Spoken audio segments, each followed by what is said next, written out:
આ જોઈએ આપણે રાઘવજી પટેલ સાથે મીટિંગ થઈ હતી, એ પણ આપણે જોઈએ. તો આ જે છે રાઘવજી પટેલે ત્યારે આ એક્સ પર એમણે પોસ્ટ પણ મૂકી હતી.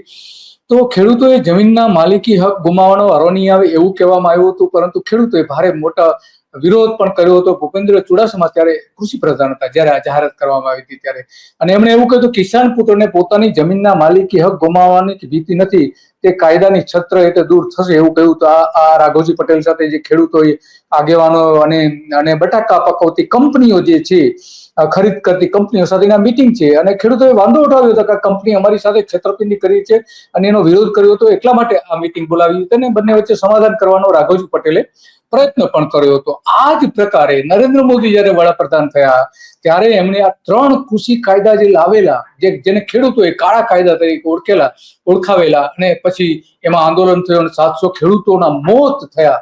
એ મૂળ હતું. ગુજરાતમાં એને પ્રયોગો કર્યા હતા નરેન્દ્ર મોદી, એ કેન્દ્રમાં પ્રયોગ કરવા ગયા.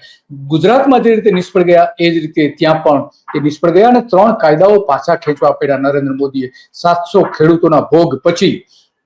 તો આ બધી બાબતો જે છે એટલા માટે આપણે આજે વાત કરવી પડે છે કે નરેન્દ્ર મોદી જે વાતો કરે છે ખરેખર ખરા અર્થમાં, પરંતુ એનો અમલ જે થવો જોઈએ એ અમલ કરાવી શકતા નથી.